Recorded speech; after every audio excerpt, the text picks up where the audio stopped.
इस वीडियो को लाइक कीजिए, अपने दोस्तों के साथ शेयर कीजिए और अगर अभी तक आपने हमारे चैनल को सब्सक्राइब नहीं किया तो इसे सब्सक्राइब कर लीजिए और साथ ही मौजूद बेल आइकन को दबा लीजिए ताकि आपको तमाम नई स्टोरीज मिलती रहे। जहाज से मैंने उसे समंदर में उछाल दिया। मुझे एंथोनियो के अंजाम का खुद भी अफसोस था, लेकिन इसके अलावा मेरे पास कोई चारागार भी नहीं था। किसी ने मुझे एंथोनियो को हलाक करते हुए नहीं देखा था, इसलिए मैंने सोचा कि मैं इसकी हलाकत के बारे में किसी को नहीं बताऊंगा। अगर मैं लोगों को यह बताता कि मैंने उसे कत्ल कर दिया है तो इसके साथ ही मुझे यह भी बताना पड़ता कि एंथोनियो ने क्या क्या हरकतें की थी और ये एक लंबी दास्तां होती।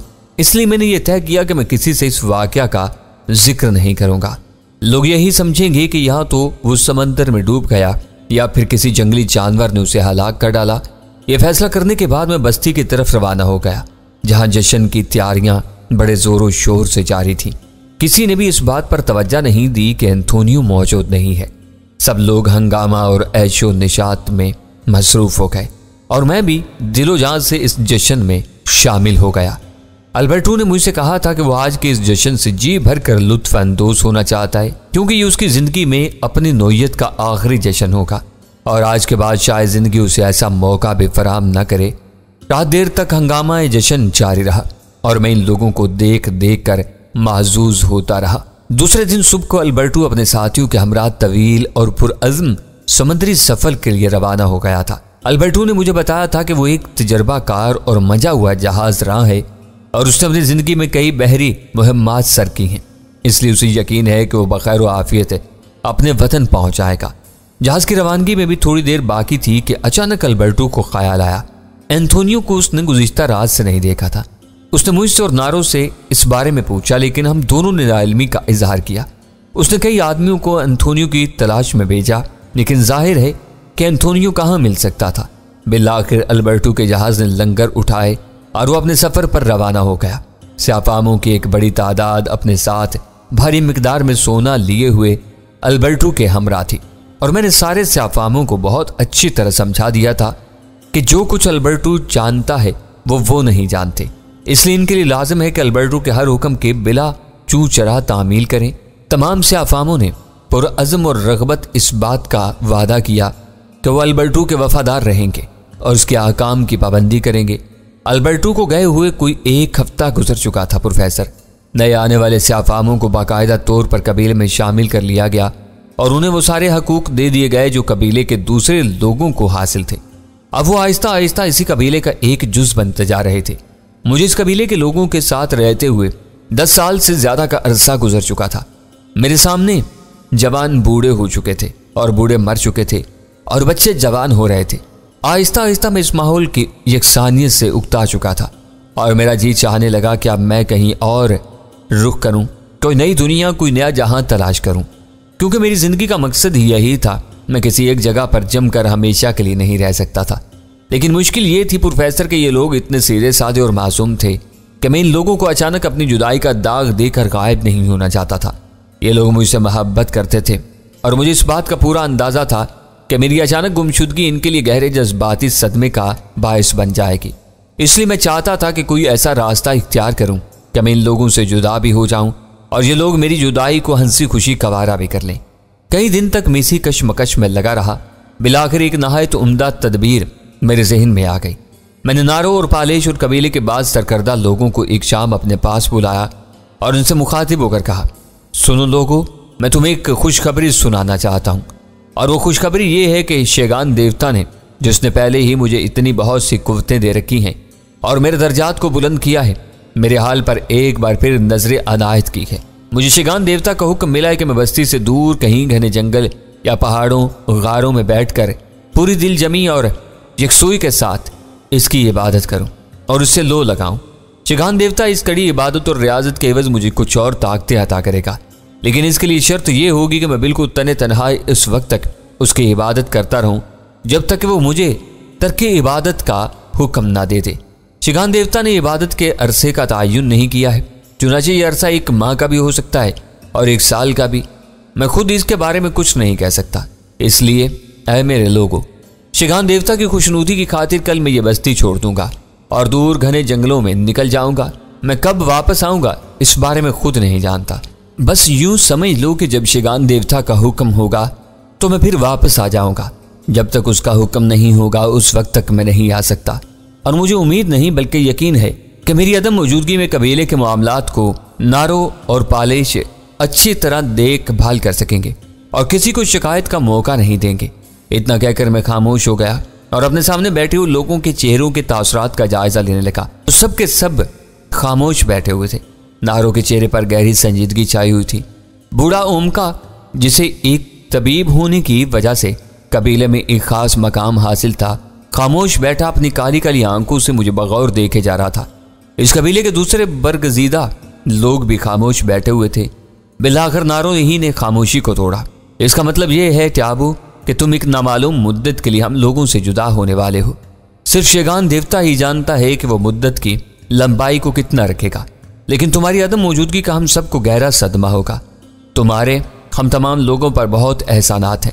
तुमने हमारी जिंदगियों को बेहतर बनाने के लिए बहुत कुछ किया है और तुम्हारी जुदाई हमें बहुत शाक गुजरेगी। क्या ऐसा नहीं हो सकता कि तुम बस्ती में रहते हुए किसी अलग थलग झोंपड़े में बैठकर शिगान देवता की इबादत कर लो? तुम्हारी कुर्बत का एहसास ही हमारी हिम्मतों को बुलंद करने के लिए काफ़ी होगा।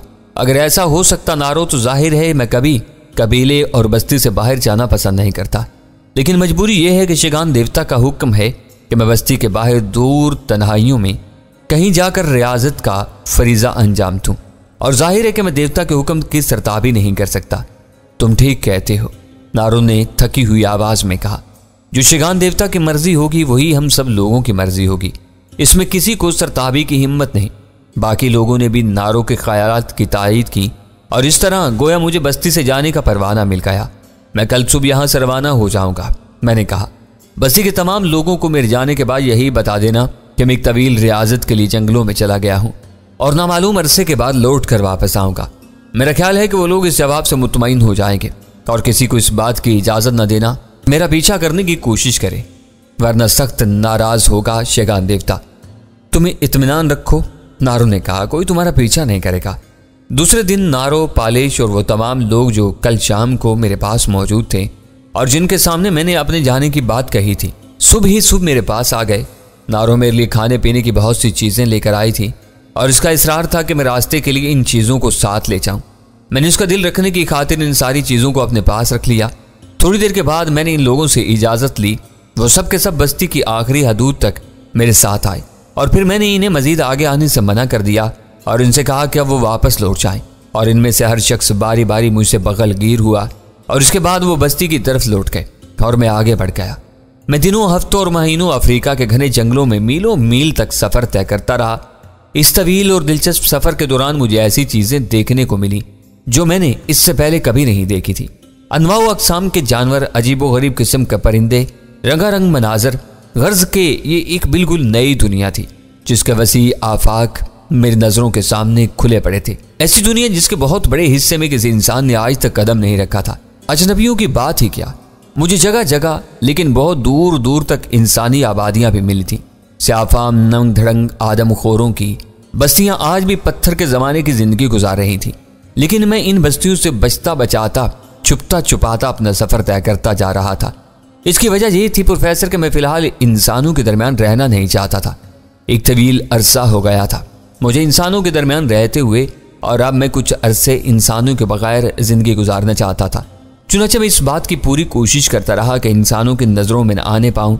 2 जगहों पर तो ऐसा हुआ था प्रोफेसर के जंगली वैशियों ने मेरी झलक देख ली और वो अपने पत्थर, लकड़ी और हड्डी के हथियार संभाल कर मेरी तरफ दौड़ पड़े थे। लेकिन एक जगह तो मैंने घने दरख्तों के पत्तों में छुप कर खुद को इनकी नज़रों से बचाया। अजीबोगरीब इलाका था प्रोफेसर। मैंने अपनी ज़िंदगी में इतने ज़्यादा सांप नहीं देखे जितने वहाँ देखे। हर दरख्त पर 20 सांप लटके हुए नजर आ रहे थे। इनमें से बाज़ स्याह और नहायत जहरीले थे। मैंने जिस दरख्त के पत्तों में पनाह ली वो दरख्त भी सांपों से भरा हुआ था और मकामी बाशिंदों को इस बात का यकीन हो गया कि अगर मैं कोई इंसान हूं तो सांपों की जिद से बच नहीं सकूंगा, वो मुझे हलाक कर डालेंगे। और इनका यह ख्याल बिल्कुल दुरुस्त था। मेरे दरख्त पर चढ़ते ही कई सांप मेरे जिस्म से लिपट गए और उन्होंने खूब जी भर कर मुझे रचने की कोशिश की। लेकिन नतीजा जाहिर है, जंगलियों का जो गिरोह मेरे पीछे आया था वो काफ़ी देर तक दरख्त के नीचे खड़े होकर सांपों की भाग दौड़ को देखता रहा। कई सांप दरख्त के बिल्कुल मुख्तलिफ हिस्सों से भाग भाग कर इस तरफ आ रहे थे जिधर मैं पनाह गुज़री था। मैं जंगलियों की गुफ्तगू भी साफ तौर पर सुन रहा था। वो कह रहे थे कि मगर कोई इंसान हूं तो अभी जरा देर में दरख्त से नीचे गिर जाऊंगा, लेकिन जब बहुत देर गुजरने के बाद भी मैं नीचे नहीं गिरा तो फिर वापस चले गए। इसी तरह दूसरी मर्तबा मुझे अपने आप को जंगलियों से बचाने की खातिर एक ऐसी पुरशोर नदी में छलांग लगाती नहीं पड़ी थी जो खतरनाक किस्म के मगरमच्छों से भरी हुई थी। मेरे नदी में छलांग लगाते ही चारों तरफ से मगरमच्छों ने योरश कर दी और बहुत से मगरमच्छ जो नदी के किनारे खुश्की पर लेटे हुए थे जल्दी जल्दी पानी में कूद कूद कर मेरी तरफ तोड़ पड़े। मेरे ताक़ुब में आने वाले हबशी नदी के किनारे ही रुक गए थे। इन्होंने मुझे अच्छी तरह देख लिया था और वो आपस में चीख चीख कर एक दूसरे से कह रहे थे, इस पीले रंग के आदमी को न जाने देना।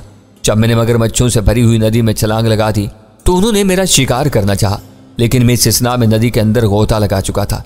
चारों तरफ से बढ़ते हुए मगरमच्छ भी ज़ेरे आब आ गए थे और मुझ पर दौड़ पड़े, लेकिन मेरे करीब आने पर वो एक एक करके वापस लौट गए।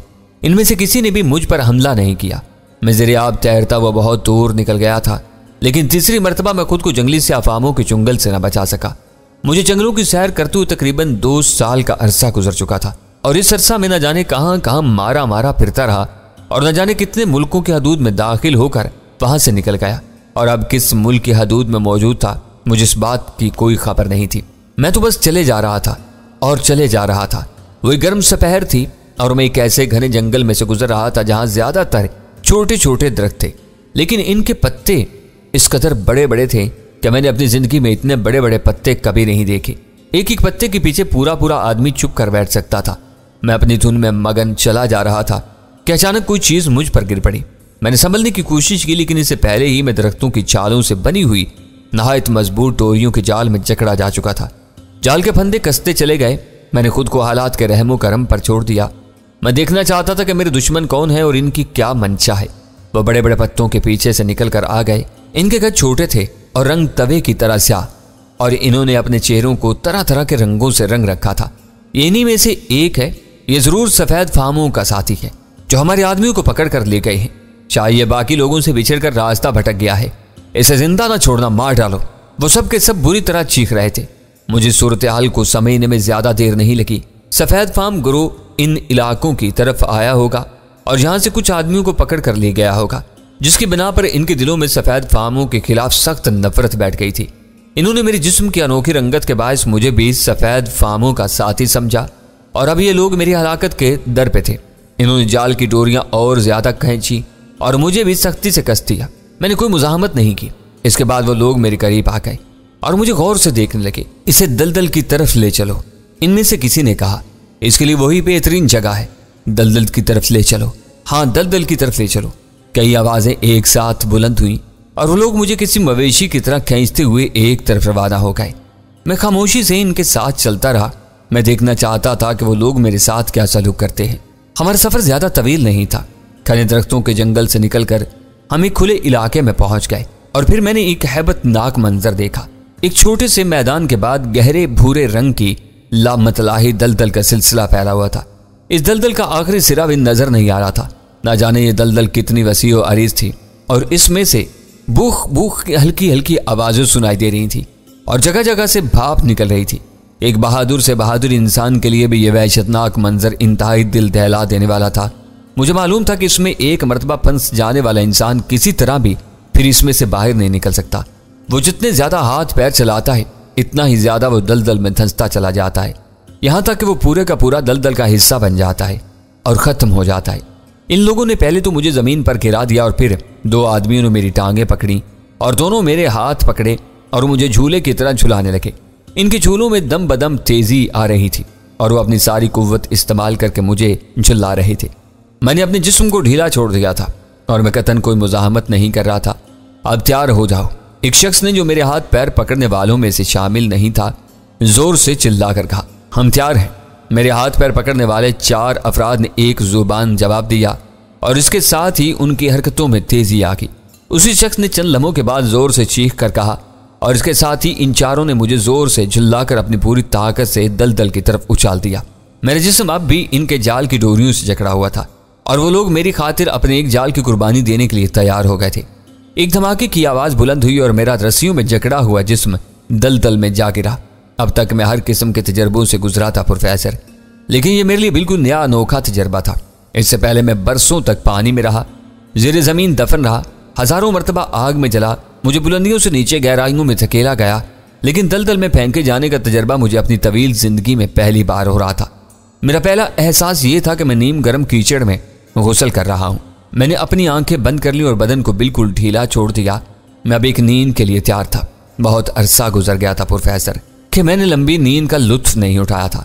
अफ्रीका की इस सरजमीन पर आने से पहले एशिया और यूरोप के मुख्तलिफ खित्तों में मैं एक लंबी मुद्दत से एक हंगामा खेज जिंदगी गुजारता चला आ रहा था, और उसके आखिरी मरहले में मैंने एक बेहद तवील समंदरी सफ़र किया था, जिसके बाद मैं अफ्रीका आन पहुंचा और पिछले 12-13 साल से यहाँ के हंगामों में गुम था। अब मेरे जिस्म को नींद और सुकून की ज़रूरत थी, एक ऐसी तवील नींद जो बरसों या सदियों पर मुश्तमिल हो और जिसके दौरान मेरे आज़ाब मुकम्मल तौर पर आराम कर सकें। चुनांचे मैंने अपने आप को दलदल के हवाले कर दिया। मेरे जिस्म धीरे धीरे दलदल में डूबता चला गया। मेरी आंखें बंद थीं और मैं दलदल में अंदर ही अंदर डूबता चला जा रहा था। किनारे से कुछ दूर खड़े हुए वैश्यों की पुरमुसरत चीखों की आवाज़ आहिस्ता आहिस्ता मादूम होती जा रही थी, यहाँ तक कि ये आवाज़ बिल्कुल ही बंद हो गई और मैं मुकम्मल तौर पर दलदल में डूब चुका था। और फिर मुझे गहरी नींद और तमानियत बख्श सुकून आवर तवील नींद ने अपनी आगोश में ले लिया। मैं एक लंबी नींद के लिए सोच चुका था। और फिर प्रोफेसर न जाने कितना ज़माना बीत गया, न जाने कितने बरस हो गए और न जाने कितनी सदियां गुजर गईं। मैं गर्दिश माहौल से बेखबर और दुनिया और माफिया से गाफिल अपनी गहरी और पुरसकून नींद में डूबा रहा। दलदल ने मुझे निगल लिया था और मेरा हसीन चांद जैसा चमकदार और सोने जैसा आबदार जिस्म कीचड़ की दबीज और गहरी तहों में मदफून हो गया था। मुझे मालूम नहीं था कि मुझे दलदल में लाकर फेंकने वालों पर क्या बीती है, बल्कि मैं तो सबसे गाफिल और मदहोश होकर सो गया था। मैं नींद के आलम में मस्त था और कुर्रे अर्ज पर तब्दीलियों का अमल जारी रहा। तगय्युरात ज़हूर पजीर हो रहे थे, जो कि कायनात की एक जिंदा हकीकत है और जिनके बगैर जिंदगी की इर्तका और तरक्की के अमल का तसव्वुर भी नहीं किया जा सकता। जिस दलदल में मैं दफन था वो भी ज़मीन के तगय्युरात का शिकार हो रही थी, लेकिन मैं इन सारे तगय्युरात से बेखबर था। मुझे तो इसका इल्म उस वक्त हुआ जब मेरी आंख खुली और मेरे कानों में आए शाएं की आवाज़ें आने लगी। मैंने आंख खोलते ही एक नज़र अपने गिरदो पेश पर डाली। अब वहाँ ना दलदल थी ना कीचड़ था, अंधेरा था ना मिट्टी का दबाव था। मेरा जिस्म एक चट्टान से टिका हुआ था और पानी की बिफरी हुई तूफानी मौजें इस चट्टान से टकराकर शाई शाई की आवाज़ें पैदा कर रही थी। ये चट्टान पानी के अंदर थी और मेरा जिस्म भी पानी में डूबा हुआ था। मैंने आंख खोलकर अपने आप को जब एक मुख्तलिफ फिजा में पाया तो मेरे होंठों पर खुद ब खुद मुस्कुराहट फैल गई। गोया जिस जगह पहले ये दलदल थी जिसमें मुझे फेंका गया था, अब वहां कोई पुरशोर दरिया मौजे मार रहा था। मैंने पानी के अंदर ही अपने जिस्म को हिलाया, एक तवील सांस ली और फिर आहिस्ता आहिस्ता पानी के ऊपर आना शुरू कर दिया। चंद मिनट के बाद मैं सतह आब पर आ गया। मेरी नजरों के सामने एक दिलचस्प और अजीबो गरीब मंजर था। जिस जगह आज से बरसों या शायद सदियों पहले वसीउ अरीज और डरावनी दलदल थी जिसमें से गर्म भाप निकलती थी और बुलबुले उठते थे, वहां अब एक सरकश और तूफान मारता हुआ दरिया था। दलदल का अब वहां नामो निशान भी बाकी न था। न जाने कब और किस जमाने में वो दलदल खत्म हो गई थी। कज़ा की कुव्वतों ने जमीन के इस छोटे से टुकड़े के ऊपर से दलदल को बिल्कुल मिटा दिया था और इसकी जगह दरिया बना दिया था। और न जाने यह दरिया कहाँ से बहता हुआ आ रहा था और कहाँ तक जा रहा था। यकीनी ये दरिया यहाँ पहले मौजूद नहीं था और इस्तबदाद ज़माना से इसने अपनी नई गुजरगाह को तब्दील किया था। बहरहाल हकीकत जो भी हो, मैं दरिया के साफ सुथरे निकरे हुए और शफाफ पानी के अंदर मौजूद था। मेरे जिस्म पर मैल या मिट्टी का एक जर्रा भी नहीं था और एक तवील और आरामदेह नींद के बाद मैंने अपने आप को बहुत हल्का फुल्का और ताज़ा दम महसूस किया। मैंने पुरस्कून अंदाज में दरिया में आहिस्ता आहिस्ता तैरना शुरू कर दिया और किनारे के साथ साथ तैरता रहा। दरिया के किनारे दोनों तरफ दूर दूर तक नहायत घना और सरसब्ज व शादाब जंगल नजर आ रहा था, जिसमें से तरह तरह परिंदों के बोलने की आवाज़ें सुनाई दे रही थीं। जंगल की तरफ से सर्द और ताज़ा हवा के झोंके आ रहे थे जो जिस्मों जहाँ पर एक नशा सा तारी कर रहे थे। मैंने दोनों किनारों पर दूर दूर तक नज़र दौड़ाई, लेकिन मुझे कोई इंसान नजर नहीं आया, ना ही दरिया में चलती हुई कोई किश्ती दिखाई दी थी। मेरी नजरें इंसान को अपने हम जिन्स को तलाश कर रही थी। एक तवील मुद्दत गुजर गई थी प्रोफेसर, मैंने इंसान की शक्ल नहीं देखी थी और अब मुझे इंसान की तलाश थी जिससे मैं बातचीत कर सकूं और ये जान सकूं कि ये दुनिया अब तरक्की के कौन से मरहले में दाखिल हो चुकी है। न जाने कब से मेरी जुबान बंद थी मेरे होंठों से एक लफ्ज भी अदा नहीं हुआ था। मैं बोलना चाहता था, चुनाचे मैंने मौज में आकर अफ्रीका की इस कबायली जुबान में, जिसमें मैंने आखिरी मर्तबा नारो और उसके साथियों से गुफ्तगू की थी, एक गीत गाना शुरू कर दिया। मैं गीत गाता गया और तैरता गया। मेरे कानों को खुद मेरी अपनी आवाज़ ही बहुत भली मालूम हो रही थी। मैं इसी तरह गाता रहा और तैरता रहा। आगे जाकर दरिया का पाट बहुत ज़्यादा चौड़ा हो गया था और दूसरे किनारे की तरफ सिर्फ हल्की सी धुंध नजर आ रही थी। दरिया का पाट बराबर चौड़ा ही होता चला जा रहा था। अचानक मुझे दूर से एक किश्ती आती हुई दिखाई दी। इतने दिनों के बाद एक किश्ती देखकर मेरी रगों में मुसरत की लहरें दौड़ने लगी। किश्ती में यकीनन इंसान होंगे, मैंने सोचा। एक तवील मुद्दत के बाद इंसानों को देखने और इनसे हम कलाम होने का मौका मिलेगा। मैं अपना रुख किश्ती की तरफ करने लगा और आहिस्ता आहिस्ता उस तरफ बढ़ने लगा। एक मुश्किल ये थी प्रोफेसर कि मेरे जिस्म पर कोई लिबास नहीं था। जिस जाल में लपेट कर मुझे दलदल में फेंका गया था वो न जाने कब का खत्म हो चुका था और इसकी कोई निशानी तक बाकी नहीं रही थी। न जाने किश्ती में कौन लोग होंगे और इनका तहजीबी मायार क्या होगा। मैंने सोचा कि अपने तन की उरियानी को किस तरह छुपाऊंगा, लेकिन मुझे अपने तन की उरियानी के सिलसिले में किसी खास परेशानी का शिकार नहीं होना पड़ा। किश्ती में बैठे हुए लोगों ने गालिबन दूर ही से मुझे देख लिया था और अपनी किश्ती का रुख तब्दील कर दिया। अब किश्ती मेरी ही तरफ आ रही थी। मैं खुद भी तेजी के साथ किश्ती की तरफ बढ़ रहा था, यहां तक कि मैं किश्ती के बिल्कुल करीब पहुंच गया।